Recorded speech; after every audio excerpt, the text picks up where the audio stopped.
Hello everyone and welcome to A Slice of My Life. Today I have another unique spinner for you guys, and this is another offering by ZL Studio.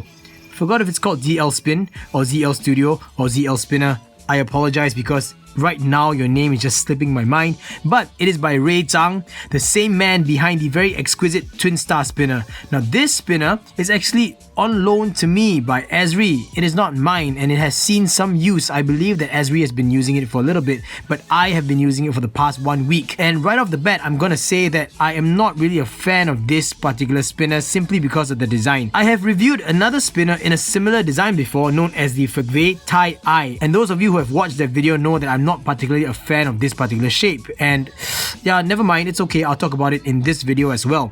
Now first of all, the coolest thing about it is, yes, it is gold plated, 24K gold plated. Look at that. Now the screw thingies, these are, I don't know if they are removable. Sorry guys, I didn't try it out. I didn't want to destroy a spinner that is not mine. I didn't want to accidentally scratch it up or anything, you know what I mean? But I do believe that these act as weights. Now since we're talking about the aesthetics of the spinner, let me just bring it a little bit closer and talk to you a little bit more about all these details over here.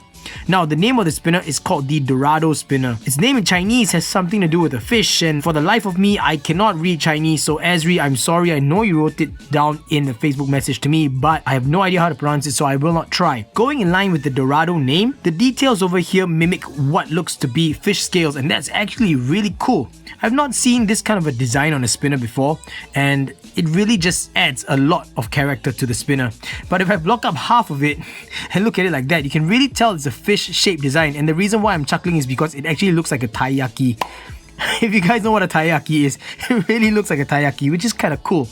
Now, it is very nicely rounded all over here, and on the edges as well, you guys can see that it is a good chamfer that is a little bit rounded. So is it really a chamfer or is it just rounded? I don't know, but it is comfortable. Now these screw things are actually not sharp, even though they have designs like this. They don't actually cause any discomfort when you're actually touching it. In fact, it adds a little bit more texture. You know, in case you guys are looking to get some kind of a tactile feedback when you're actually handling the spinner, this will be a good spot. Now because of the way it's rounded so nicely, it is not going to cause you any discomfort when you're doing preloaded flicks. Yes, it won't cause you discomfort when you're doing forward flicks as well, but because of the design, forward flicks don't feel as satisfying simply because there's nothing for you to rest your finger on here to regenerate the spin again. You gotta pull it all the way back up here before you actually push it forward. See, I completely missed. That's the problem. So once again, let me try that. Put your finger all the way back, pull it up so you can give it a good forward. Man, that sucks. Forward flick. So you gotta do it really quickly like that. See the problem now? Yep. But preloaded flicks, absolutely no problem at all, and this thing is much heavier if we were to compare it to the other ZL spinner offering, which is the Twin Star. It's much heavier than the Twin Star, no doubt. And I'm easily getting 2-3 minute spin times with the two-handed table spin, so that is not bad, guys. Now, I know that these are all raised areas over here, and I want to point something out before any of you assume. Okay, I don't want any of you assuming stuff, okay? If you're doing preloaded flicks like that, if you have a finger right here, it might seem that you might snag your finger, but this area right here is actually quite wide and very rounded, so it doesn't even feel like you're snagging yourself. In fact, it feels like you're just slipping out of it, which is quite cool. It really feels like a certain area that the meat of your finger can just sit into and use it as a grip, rather than a pointed area where you might get snagged. So that's nothing for you guys to worry about, really. Now switching up to the middle finger and thumb grip, pushing forward is okay with the index finger, but pulling back might be a little bit of a problem because it's so smooth here. Now the finish also adds to the smoothness. I know I'm just jumping here and there right now, but I'm going to talk about the finish because this part actually is quite satiny. I have no idea what this finish is, but it really is very smooth, and that finish complemented with the curved surface over here just makes everything slip away under your finger really easily, so that's something you have to take note of. Now let's talk about the fourth finger flick. Flicking forward with your fourth finger and pulling back with your fourth finger is not much of a problem because I'm not able to use a lot of strength when I'm flicking or fidgeting with my fourth finger, so that really isn't much of a concern. So it's quite alright, you know, in the mid okay kind of zone when I'm using it with my fourth finger. So fidgetability is not too bad, but really I just don't like this design, so I want to kind of give it a 7, but then again I don't think it really deserves a 7, so I would give it a 6.5 out of 10. Not the most fidgetable spinner, but it spins well, spins smooth, easy to balance, and that's what you're really looking for, right?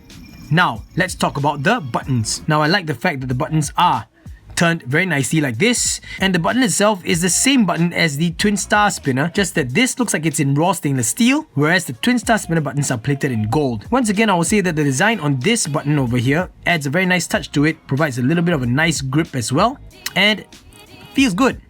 I just wish that the other button actually featured the logo as well, which kinda sucks, and I don't know why they only did this design on one side of the button. Oh well, and it is a 688 spinner, much like most spinners that are manufactured in China. Yes, this is a China-made spinner, but it is not a clone, completely original design. Now let's look at the bearing retention system. It is held in by a cap, so it is a screw fit kind of bearing retention method. So just unscrew it and pop the 688 bearing out, and there we go. 688 bearing with the entire bearing retention method, just like that. Very simple. If you guys want to remove your bearing and you want to do some cleaning to it, simple, straightforward, very easy, and I like it. Next is a size comparison with a stubby. It is longer than a stubby, but narrower than a stubby. However, if you guys notice, the stubby's recessed area, or the dip inside here, is still more narrow than the Dorado itself, which kind of sucks because you actually need this in order for you to have a nice spot for your finger to rest, but it is not present here on the Dorado.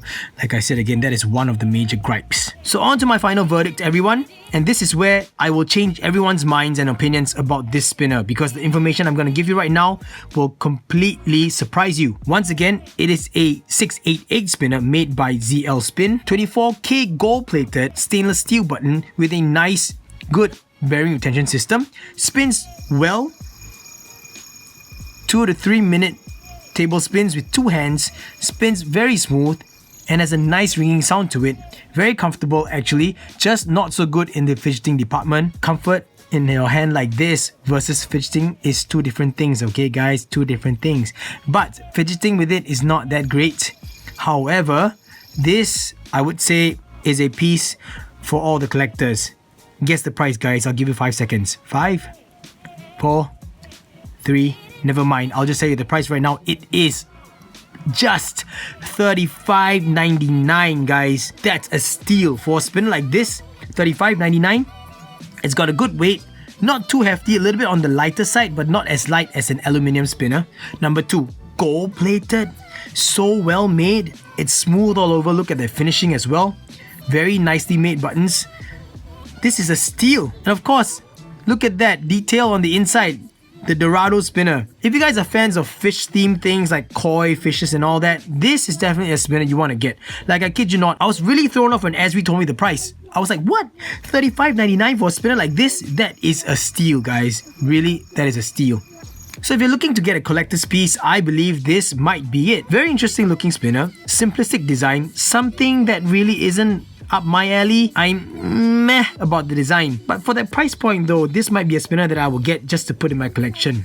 You know what I mean? Yup, that's about it, guys. If you're interested in getting yourself a Dorado spinner, I believe that stocks are limited. Make sure you check the video description down below, where I will put links to the OneStopFidget WordPress and the OneStopFidget Big Cartel websites. Make sure you get yours before they sell out. I kid you not. I'm actually quite impressed with this thing after knowing the price, because I thought it was gonna be like a $90 spinner because, you know, 24K gold plated, yada yada yada. But to know that it is $35.99, that completely changes my opinion on it, and I'm pretty sure all of you were surprised at the price. That's it. Thank you for watching, everyone. I hope that you enjoyed this slice of my life, and I hope that I provided enough information for you to decide whether or not the Dorado spinner is a spinner for you. I will catch you guys really soon in the next slice of my life, and until then, goodbye!